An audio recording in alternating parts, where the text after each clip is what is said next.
당신은 귀한 존재이며 그래서 삶은 아름다운 것입니다.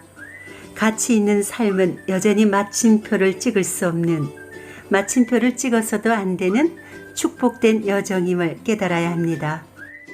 삶이 비록 당신을 속일지라도 당신은 축복받은 존재이며 아름다운 삶을 기꺼이 누리고 가꿔 나가야 할 존귀한 자이기 때문입니다.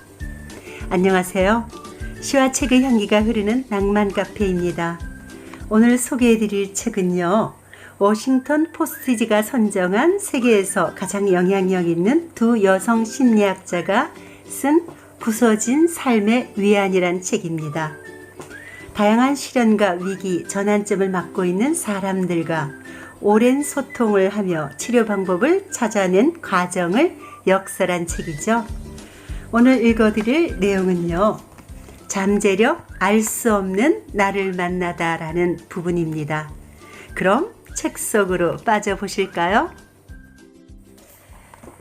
고대 마케도니아의 알렉산드로스 3세에 관한 전설 가운데 고르디우스의 매듭이라는 것이 있다. 이는 프리기아의 신전기둥에 매우 복잡한 매듭을 지어서 마차를 묶어둔 고르디우스 국왕의 이야기에서 유래된 전설이다. 고르디우스 왕은 이 매듭을 푼 자는 아시아의 왕이 될 것이라는 신탁을 내렸고, 많은 사람이 예언의 주인공이 되기 위해 도전장을 내밀었으나 매듭이 워낙 복잡한 탓에 아무도 성공하지 못했다. 그런데 마침 알렉산드로스가 그것을 지나가게 되었다. 알렉산드로스는 매듭 풀기가 여의치 않자 단검을 꺼내 매듭을 한 칼에 잘라버렸고, 그는 고르디우스 왕의 신탁대로 훗날 아시아를 지배하게 되었다.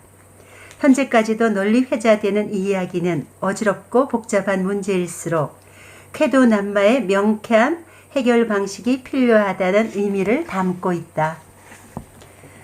의지와 상관없이 일이 꼬이고 삶이 틀어질 때 우리가 자주 듣는 말 중 하나는 복잡할수록 단순하게 접근하라는 충고가 있다. 타성에 젖은 무력감과 고정관념을 떨치고 발상의 전환, 과감한 선택으로 얽힌 매듭을 칼로 내리치는 그 순간이 인생의 중요한 터닝포인트가 된다. 또한 매듭 전체에 칼을 댈 필요 없이 한 올만 자르는 것으로 모든 문제가 풀리기도 한다.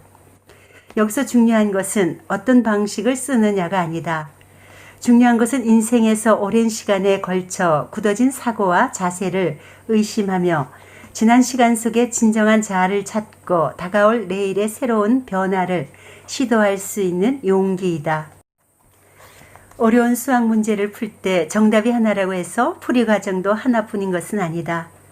수학은 어떤 공식을 어떤 순서로 적용하느냐에 따라 문제를 푸는 다양한 방법이 나올 수 있다. 그렇기 때문에 가끔은 정답과 상관없이 풀이 방식이 오르면 점수를 주기도 한다. 인생도 그렇다. 인생에는 정답이 없을 뿐더러 문제를 어떤 식으로 풀어야 하는지 살면 살수록 오리무중이다. 하지만 뒤집어 보면 정답이 없다는 열린 결말이 우리에게 주는 자유로움은 분명히 있다. 그 자유를 마음껏 누릴 수 있음에 감사하는 마음을 갖는다면 그 자체만으로도 성공적인 삶이라 할 수 있을 것이다. 아직 오지 않은 새로운 환경과 역할 속에서 나는 내가 원하는 어떤 사람이든 될 수 있다고 믿어야 한다. 아무도 당신이 어떤 사람인지 모른다. 그래서 내일의 나는 지금과 또 완전히 달라질 수 있다. 많은 심리학자들은 사람의 의식을 빙산에 비교한다. 위로 드러난 부분은 전체의 5%에 불과하고 수면 아래 숨겨진 95%는 무의식이라고 말한다. 과거에 잃어버렸거나 나도 모르는 잠재력의 힘을 발휘하고 싶다면 아래와 같은 습관을 반복하는 새로운 훈련이 반드시 도움이 될 것이다. 당신도 꼭 한번 실행해 보기 바란다. 첫째, 매일 아침 주문을 외워라.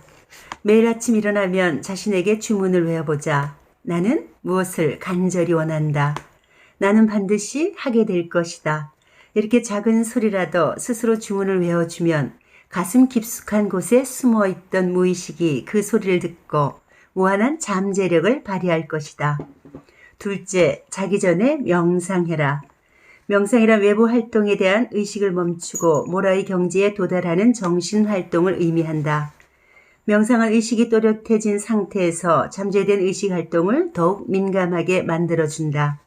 오늘 저녁부터 하루 30분씩 명상을 실천해 보기 바란다. 셋째, 매주 2시간씩 퍼즐 놀이를 하라. 무의식을 최대한 활용하기 위해서는 집중력을 끌어올려야 한다.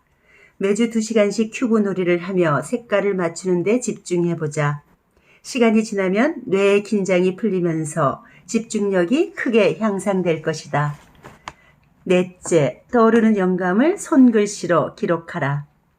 필기구를 가까이 두고 한밤중이나 샤워 후 갑자기 떠오르는 일과나 계획을 기록해보자. 보름쯤 지나서 노트를 들춰보면 예상외로 유용한 구상이나 과정이 정리되어 있음을 발견할 수 있을 것이다. 다섯째, 매일 30분씩 공부나 독서를 해라. 잠재력을 개발하기 위해서는 일상생활에서 새로운 것을 끊임없이 배우며 뇌를 자극해야 한다. 매일 최소 30분씩 좋아하는 내용을 공부하는 습관을 가져보기 바란다. 수업이나 업무에 관한 책을 보거나 학원에 등록해라. 좋아하는 소설책도 상관없지만 가능한 텍스트에 신경을 써서 천천히 여러 번 읽는 것이 중요하다. 힘든 세상, 사람들은 모두 시궁창에 처박혀 있을 것 같지만 그래도 그중 몇은 하늘의 별을 보고 있다. 이는 아일랜드 시인이자 극작가로 유명한 오스카 와일드의 명언이다. 당신은 시궁창에 처박혀 있어도 희망을 품고 하늘의 별을 바라볼 수 있는 사람인가? 아니면 즐겁고 신나는 디즈니랜드에서도 슬픔과 절망을 느끼며 눈물을 흘릴 사람인가? 자신이 낙관적인지 비관적인지 잘 모르겠다면 다음의 사례를 들어 좀 더 쉽고 자세하게 구분할 수 있을 것이다. 한바탕 소나기가 지나가고 난 뒤 담장에 거미줄이 갈기갈기 찢기고 말았다. 거미 한 마리가 어렵사리 담장을 기어올라가 찢긴 거미줄을 보수하려고 시도했다. 그러나 빗물에 젖은 담장은 미끄러워 일정한 높이까지 올라가고는 이내 굴러떨어지기 일쑤였다. 그런데도 거미는 포기하지 않고 끈질기게 담장을 올라갔다가 떨어지기를 반복했다. 이러한 장면을 보았을 때 당신은 어떤 생각이 먼저 드는가? 운명은 무상하다. 우리가 제 아무리 노력해봤자 저 거미처럼 무력한 존재에 지나지 않는다고 생각하는가? 혹은 참 어리석은 거미구나. 차라리 다른 길로 돌아서 올라가 보지 라고 생각하는가? 아니면 저 거미는 정말 끈질기구나. 인생도 저 거미처럼 끊임없이 도전해야 한다라고 생각하는가? 당신의 뇌리에 맨 먼저 떠오르는 생각이 곧 당신의 성격을 나타낸다. 사실 당신의 머릿속에 제일 먼저 떠오른 생각이 무엇이든 그 누구도 당신을 비난할 수 없다. 다만 첫 번째 비관적인 생각만큼은 피하는 것이 좋다. 가령 예술가라면 마음속에 가득 채우고 있는 절망과 고통을 예술작품으로 승화시킬 수 있을 것이다. 하지만 대부분의 일반적인 사람에겐 그러한 비관적인 생각이 영혼을 갉아먹기 때문에 인생에 아무런 도움이 되지 않는다. 무슨 일이든 그 일 자체보다는 그 일을 어떤 관점에서 바라보느냐가 중요하다는 것을 알아야 한다. 똑같은 일, 똑같은 현상일지라도 낙관적인 사람은 희망을 보지만 비관적인 사람은 절망하고 포기한다. 어떤 상황에서든 우리는 관점을 달리하여 희망적인 잠재력을 찾는 습관을 길러야 한다. 그래야만 인생에 원동력이 생기고 활력으로 가득 찰 수 있다. 사람의 능력은 끝이 보이지 않는 금관과 같으며 여기서 캐낸 금을 통해 인간은 원하는 모든 것을 얻을 수 있다. 낙관적 잠재력이 깨어나는 순간 삶의 기적이 일어나는 것이다.